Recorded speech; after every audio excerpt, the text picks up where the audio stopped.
오늘 이 아침 우리에게 주시는 하나님의 말씀, 구약성경 아모스 1장 1절에서 2절의 말씀이 되겠습니다. 아모스 1장 1절에서 2절에 있는 말씀 한 목소리로 합독하시겠습니다. 유다 왕 우시아의 시대, 곧 이스라엘 왕 요아스의 아들 여로보암의 시대 지진 전 2년에 드고와 목자 중 아모스가 이스라엘에 대하여 이상으로 받은 말씀이라. 그가 이르되 여호와께서 시온에서부터 부르짖으시며 예루살렘에서부터 소리를 내시리니 목자의 초장이 마르고 갈멜산 꼭대기가 마르리로다. 아멘. 오늘 우리가 함께 읽은 아모스 1장 1절, 2절, 2절에 있는 말씀은 이제 오늘로부터 우리가 아모스서 강해를 시작할 때 이 아모스서의 시대적 배경, 그리고 공간적 배경, 그리고 더 나아가서 이 아모스가 어떤 개인적 신상을 가지고 있는 사람인가라고 하는 것들을 우리에게 설명해 주면서, 특별히 이런 내용들을 아모스 1장 1절 2절에서 말씀하고 있는 것은 적어도 아모스서를 이해하는 데 있어서 이런 어떤 시대적 또는 공간적 그리고 개인적 배경을 이해하는 것이 중요하기 때문에 이 말씀을 우리에게 주시는 것이 되겠습니다. 특별히 우리가 예언서를 공부할 때, 또 예언서를 읽을 때, 특별히 1장 1절에서 2절 혹은 3절 부분에 이처럼 어떤 이 예언자의 인적 사항, 그가 활동했던 시대적 배경, 공간적 배경 등에 대한, 그리고 예언자의 개인의 신상에 관한 이야기들을 기록하고 있는 부분을 우리가 놓쳐서는 안 된다라고 하는 겁니다. 이것들이 우리가 이 예언서를 바르게 이해하는데 매우 중요하다라고 하는 겁니다. 그것은 하나님께서 예언의 말씀을 주시는 것은 매우 구체적 역사적 정황 속에서 말씀하신다라고 하는 것입니다. 그렇기 때문에 오늘 우리가 이 땅을 살아가면서 우리에게도 구체적인 정황 속에서 우리에게 말씀을 전해주시는 분이 바로 하나님이시다. 그래서 우리가 성경을 읽을 때 이 말씀에 대해서 많은 경우에 내가 처해 있는 구체적 역사적 정황 속에서 이 말씀을 읽게 되어집니다. 그렇기 때문에 우리가 성경을 한 번 읽고 내가 이제 이 성경을 통독하고 다 끝냈다라고 하는 것은 절대 말이 되지 않습니다. 성경은 그런 책이 아닙니다. 왜냐하면 읽는 사람의 상황의 변화에 따라서 그 하나님의 말씀에 대한 깨달음이 다릅니다. 원래 우리가 예수님과 같으면 우리가 한 번에 모든 말씀의 의미를 알 수 있을런지 모릅니다만, 그러나 우리는 그 여러 가지 상황에 따라서 그 말씀에서 보여지는 것과 깨닫게 되어지는 것이 다릅니다. 그래서 우리가 말씀을 죽을 때까지 읽어야 되는 겁니다. 어떤 이들은 나이가 이제 60이 넘으면 그 다음부터 성경을 안 보는 분들이 있어요. 그분은 영이 죽은 사람입니다. 예전의 것을 가지고 계속해서 울거먹을 수 있을 거라고 생각하는데 절대 그럴 수 없다라고 하는 것입니다. 저 개인적인 이야기를 해서 죄송하지만 저는 대학을 가서부터 그러니까 20세부터 시작을 해서 지금까지 40년 이상 단 하루도 빠지지 않고 하나님의 말씀을 읽습니다. 그 이유는 읽을 때마다 거기에서 객관적 정보는 변함이 없어요. 그러나 거기에서 주시는 하나님의 말씀의 의미는 달라요. 그래서 최근에 제가 집필한 한 30여 권의 책을 다시 리바이스 해야 되겠다라고 하는 그런 생각을 하면서 이 아모스서의 그 개정을 하면서 제가 첫 번째 한 말이 뭐냐면, 성경은 그대로 있지만 성경을 보는 내 자신의 상황이 많이 달라졌어요. 처음 학위를 받아서 그리고 대학에서 가르칠 때 그리고 이제 목회를 시작해서 지금의 상황 속에서 이 말씀을 대할 때 객관적 정보는 변함이 없습니다. 그러나 그 객관적 정보를 통해서 우리에게 주시는 메시지는 엄청나게 달라진다라고 하는 것이고, 더더욱 우리가 시간이 지남에 따라서 우리에게 좋은 것은 성경을 통섭적으로 볼 수 있다는 거죠. 아모스 하나만 가지고 보는 것이 아니라 이 아모스서에 나타나 있는 메시지를 어떻게 전체 성경과 조화 속에서 이해할 것인가라고 하는 관점을 갖게 되어진 겁니다. 그래서 처음 젊었을 때 학위를 막 마치고 그때는 그냥 아모스 1장 1절 2절 그 말씀만 가지고 연구하고 깊이 들어갔다면 지금은 점점 그 말씀들과 다른 예언서 그리고 심지어는 신약 성경에 나와 있는 말씀과의 관계를 같이 겸해서 설명을 하고 이해하고 그것을 여러분들에게 전달해 드려야 그것이 우리가 오해가 없고 잘못 이해하지 않고 성경을 비교적 객관적으로 우리가 이해할 수 있고 각자가 그 객관적 이해 속에서 주관적으로 주시는 말씀의 의미를 깨닫게 되어진다라고 하는 것입니다.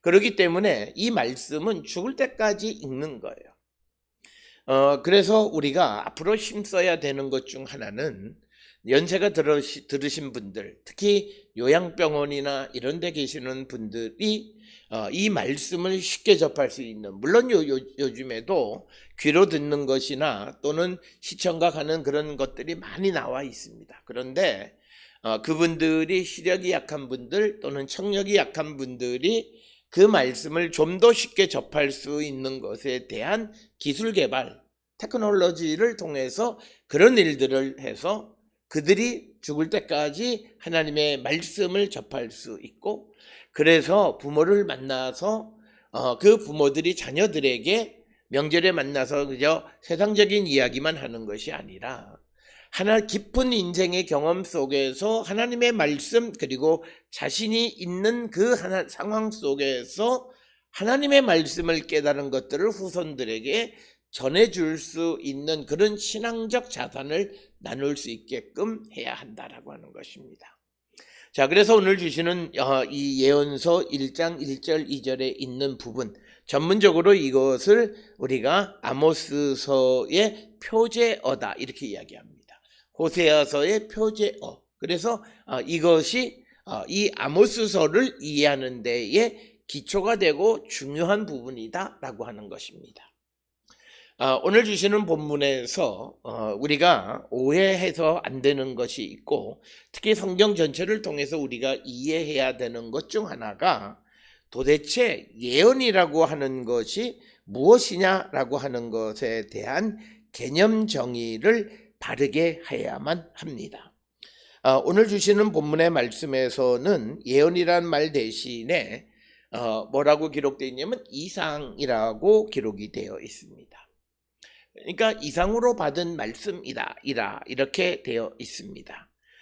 오늘 주시는 본문에서 이상이라고 번역한 것은 호재라고 하는 나비라고 하는 예언이라고 하는 또는 예언자라고 하는 것과 같은 그런 말씀으로 호세라고 하는 그래서 하나님께로부터 받은 예언의 말씀이라는 거예요. 이상으로 받은 말씀이라는 것은 예언의 말씀이라고 하는 거예요. 그러면 도대체 예언이라고 하는 게 뭐냐? 우리가 예언을 한문으로 쓸 때 두 가지의 관점에서 우리가 생각해 볼 수 있습니다. 하나는 미리 예자를 쓴 예언이 있고, 하나는 맡길 예자를 쓴 예언이 있습니다. 그러니까 성경에서는 미리 예자의 예언이 아닙니다. 앞날을 미리 보여주는 것이 아니라 맡길 예자, 즉 이 말은 하나님께서 맡겨주신 말씀을 선포하는 것이 성경에서 말하는 예언이다라고 하는 것입니다.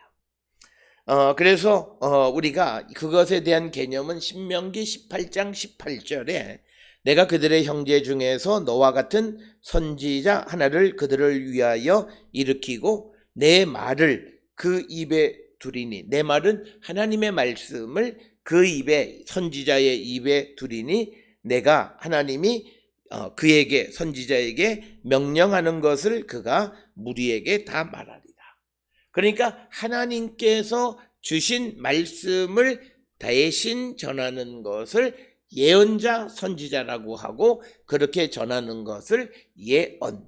그래서 이 예언은 우리가 한문으로 사실은 맡길 예자, 하나님이 맡긴 말씀을 전하는 것이다 라고 하는 그런 개념으로 이해해야 합니다. 그래서 오늘 주시는 본문의 말씀에서 아모스가 이스라엘에 대하여 이상으로 받은 말씀이라고 하는 이 1절의 의미는 바로 무엇이냐면, 이것은 바로 그 아모스가 이스라엘에게, 대상은 이스라엘에게 선포하라고 받은, 아모스에게 맡겨진 말씀이라고 하는 거예요.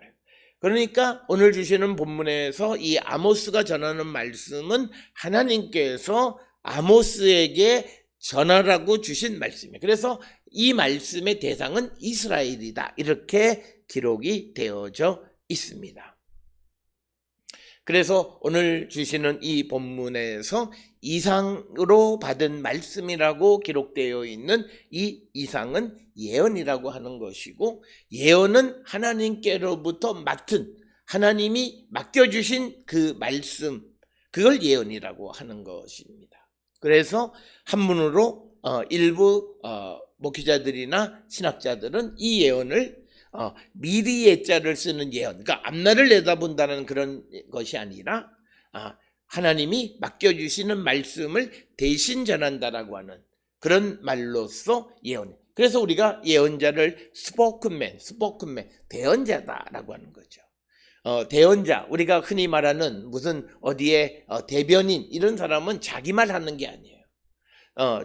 우리가 전해진 말, 그래서 우리가 블루하우스 청와대의 대변인은 말하기를 대통령께서 뭐뭐뭐뭐라고 말씀하셨습니다, 요겁니다. 그러니까 앞에서 대통령께서, 이것이 오늘 우리가 예언서에서는 여호와께서 뭐뭐뭐라고 말씀하셨다라고 하는 그런 형식으로, 그래서 예언은 하나님께서 맡겨주신 말씀을 전하는 것이다. 특별히 우리가 이 예언이라고 하는 것이 헬라어로 70인역 성경으로 번역될 때 프로페테스, 그런데 프로라고 하는 말이 누구를 위해서 말하는 것, 그러니까 뭐냐면 하나님을 위해서, 하나님을 대신해서 말하는 것을 예언이라고 얘기합니다. 그래서 우리가 이 예언이라고 하는 것을 우리가 보편적으로 이해하는 앞날을 내다보는 것으로 이해하면 안 되고, 적어도 기독교 신학에서 예언이라고 하는 것은 하나님의 말씀을 전하는 것을 예언이라고 합니다. 그렇기 때문에 이 예언은 하나님께서 주신 거예요. 그래서 오늘 주시는 1절에도 아모스가 받은 말씀이에요. 아모스가 생각해서 하는 말씀이 아니라, 아모스가 자기가 말하는 것이 아니라 하나님께로부터 받은 말씀을 전하는 것이다. 그래서 예언의 이니셔티브는 하나님이세요. 사람이 아니에요. 하나님이다라고 하는 것을 우리가 분명히 기억하셔야 됩니다. 그런데 우리가 한 가지 정신을 차리고 우리가 이해해야 되는 게 있습니다. 특별히 우리가 잘 아는 이 고린도전서 14장에 보면 예언과 방언의 차이를 설명합니다. 그런데 우리가 잘 생각하셔야 돼요. 방언은 성령이 하게 하시는 거예요. 그리고 예언도 우리가 정상적인 의미에서 예언은 하나님께서 주신 말씀이에요. 자, 그러면 예언과 방언은 사실은 같은 거예요. 그렇잖아요. 성령이 말하게 하시는 것과 하나님의 말씀, 하나님의 말씀으로서의 예언 같은 거예요. 성령은 결국은 하나님의 영이고 성자의 영이기 때문에 그렇습니다. 그런데 우리가 고린도전서 14장에서 예언과 방언의 차이를 설명하는 것에서 거기서 말하는 예언이 뭐냐? 그것은 구약에서 말하는 예언과는 조금 포커스가 다릅니다. 특히 바울 서신에서 말하는 예언은 신자들을, 당시 초대교회 성도들을 격려하기 위해서 하는 말을 예언이라고 말한 겁니다.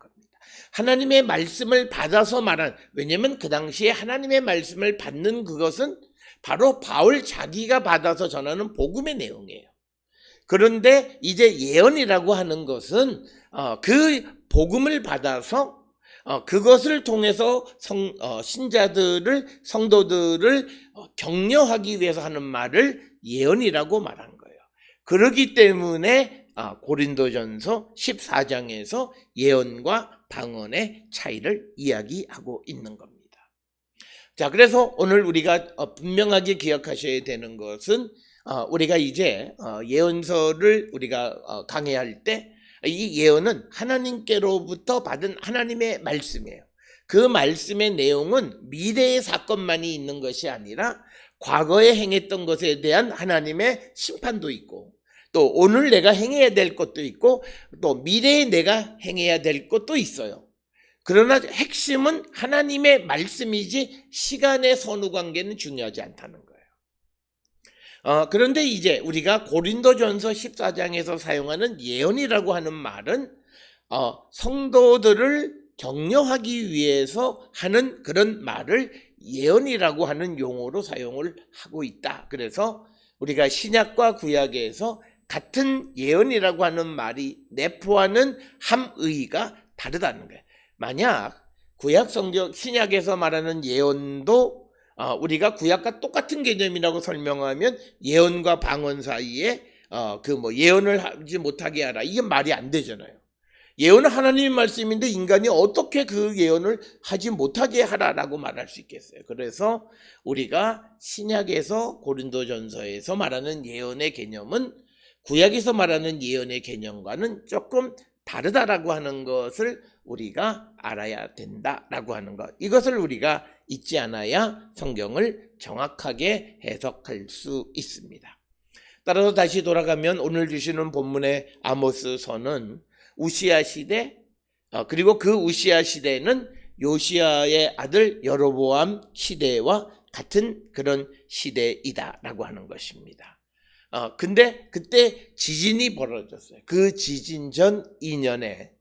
그러니까 시간적인 것은 우시야와 요시야의 아들 여로보암 시대인데 지진이 일어나기 전 2년 전에 예언의 말씀이 아모스에게 임했다라고 하는 거예요. 오늘 우리가 주시는 이 1절에 있는 말씀을 통해서 보면 이 아모스의 예언과 아모스서는 시간적인 차이가 있습니다.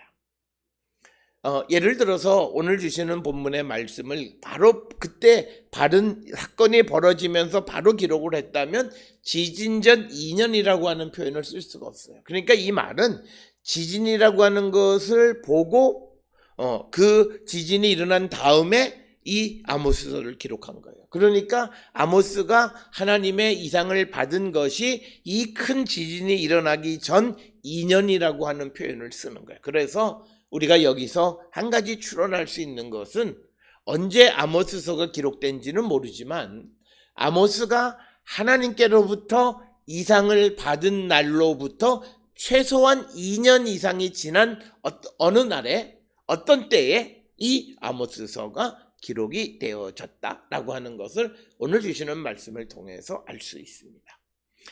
오늘 우리가 이 말씀은 왜 중요하냐면 구약 성경에 있는 모든 사건들은 그것이 발생한 바로 그때 기록한 것이 아니라 발생한 때로부터 시작을 해서 얼마간의 기간의 차이, 그 인터벌이 기간의 차이가 있은 후에 기록이 되었다는 거예요. 그 기록이 오늘 주시는 아모스서처럼 2년 정도, 2년 이상 이렇게 될 수 있고, 어떤 거는 그보다 훨씬 더 먼 그 시간이 지난 후에 기록이 되어질 수도 있다. 그래서 여기에서 생기는 문제는 뭐냐면 예언할 때, 아모스가 예언할 때와 아모스서가 기록되어질 때의 차이가 있다라고 하는 거예요. 이제 우리가 그런 모습들을 성경에서 발견이 되어져요. 그것은 성경을 볼 때 어떤 충돌을 일으키는 구절들이 많이 발생하는 것은 바로 예언할 때와 예언을 기록할 때의 시간적 차이로 인해서 생기는 것이다. 그래서 그 시간적 차이가 있다라고 하는 것은 가설이 아니라 오늘 주시는 본문에서 지진 전 2년의 예언 이상의 말씀을 받았다 이렇게 기록한 것은 아모스가 예언 이상으로 받았고 큰 지진이 일어났고 그 후에 언제 이 예언서를 기록했다라고 하는 겁니다. 그래서 예언과 예언이 기록된 때 그 사이에 시간적 간극이 있다라고 하는 것을 우리가 이해해야만 이 성경 전체를 이해하는 데에 우리가 그 어떤 어려움이 없다라고 하는 겁니다. 그러면서 이제 이 드고아의 목자 아모스의 직업이 목자로 되어 있습니다. 우리가 흔히 목자라고 말하는 그 로에라고 하는 그런 목자와는 다르게 이 목자는 노케드라고 이렇게 원어를 사용했습니다. 이 노케드라고 하는 단어는 어떤 왕실에 속해 있는 그런 목장을 관리하는 목자를 얘기하는 겁니다. 그러니까 전문 용어예요. 노케드라고 하는 말은. 그래서 이 노케드라고 하는 말이 우리에게 사용된 것은 성경에 열왕기하 3장 4절에 메사왕 모압의 왕 메사에게도 노케드라고 하는 단어가 사용되는 거예요. 그러니까 이 노케드는 이 목자라고는 번역이 되어 있지만 일반 양을 치는 목자와는 좀 다르다라고 하는 거예요. 그렇기 때문에 오늘 우리에게 보면 이 아모스서에 보면 국제 정세에 대해서 아주 구체적으로 자세히 잘 기록이 되어 있습니다. 이처럼 그가 이런 것들에 대해서 관심을 가질 수 있었던 것 중 하나는 그의 직업 자체가 왕실과 관계되어지는 그 어떤 목장에 그래서 일하는 목자였기 때문이다. 그래서 우리가 흔히 평범하게 생각하는 아모스가 목자, 목동 이런 개념과는 조금 다른 개념이다 라고 하는 겁니다. 그래서 그가 목자인 아모스가 이스라엘에 대해서 이상으로 받은 말씀이다 이렇게 기록하고 있고 오늘 주시는 1절에서 또한 강조하는 것은 이 말씀의 예언의 대상이 이스라엘이다. 여기서 말하는 이스라엘은 이스라엘 전체라기보다는 우리가 성경에서 이스라엘이라고 하는 말을 이해할 때 이스라엘 전체를 나타내는 이스라엘도 있지만 이런 왕국 시대의 이스라엘은 북쪽 이스라엘을 이야기하는 겁니다. 그래서 이 당시에는 이스라엘과 유다라고 하는 용어를 사용합니다. 이제 우리가 2장에 가면 이제 이스라엘에 대한 예언 또 유다에 대한 예언이 등장하는 것을 통해서 알 수 있는데 그래서 오늘 주시는 본문에 이스라엘에 대한 이상으로 받은 말씀이라고 하는 이 이스라엘은 북쪽 이스라엘을 의미하는 말이다. 그래서 이 예언이 누구에게 주어진 것이다 라고 하는 그것을 우리에게 분명하게 보여주는 것이 오늘 주시는 1절에 있는 말씀이 되겠습니다. 그러면서 이제 2절에서 이제 우리에게 그가 이르되 여기서 말하는 그는 이 아모스가 말하기를 여호와께서 시온에서부터 부르짖으시며 예루살렘으로부터 소리를 내시리니 즉 여호와께서 시온에서 예루살렘에서 소리를 내신다 또는 부르짖으신다 라고 하는 겁니다. 그래서 그 부르짖음의 결과가 초장이 마르고 갈멜산 꼭대기가 마르게 되었다라고 하는 겁니다. 그러니까 단순하게 보면 2절에 있는 말씀은 하나님께서 소리를 내셔서 가뭄이 들었다라고 하는 겁니다. 그러니까 자연재해가 왔다. 그러면 여기에서 시온에서부터 부르짖고 예루살렘으로부터 소리를 내시는 것은 바로 이것은 하나님께서 이 으르렁거리신다. 즉 하나님께서 진노하셨다는 거죠. 그 진노하신 결과가 결국 그들에게 재해가 왔다는 거예요. 그래서 오늘 주시는 본문에 우리에게 보여주는 것은 여호와께서 죄인들에게 그의 노를 바라셔서 그들에게 재앙을 내리셨다라고 하는 겁니다. 특별히 오늘 주시는 본문에서 왜 하필이면 여호와께서 시온에서 예루살렘에서 소리를 내시는가? 이것은 우리가 이미 잘 알고 있듯이 여호와의 하나님의 지상 거처가 예루살렘 성전입니다. 그렇기 때문에 예루살렘에서 시온에서 소리를 내신다 이렇게 기록하고 있습니다. 특별히 우리가 남북으로 나뉘어졌을 때 이 예루살렘에도 우리가 이 하나님을 섬기는 성전이 있고 북쪽 이스라엘에도 단과 베델에 그들이 제단을 쌓은 것이 있습니다.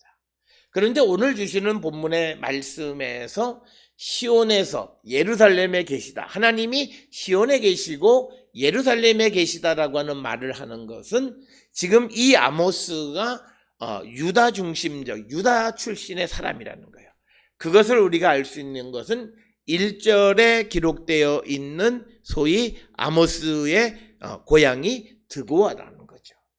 우리가 잘 알다시피 이 드고아라고 하는 지역은 베들레헴에서 남쪽으로 8km, 베들레헴은 예루살렘 남쪽에 있는데 그 베들레헴에서 남쪽으로 대략 한 8km 정도 떨어진 유다 광야에 있는 키르베트 타쿠아라고 하는 드고아, 타쿠아라고 하는 곳의 출신이라는 거예요.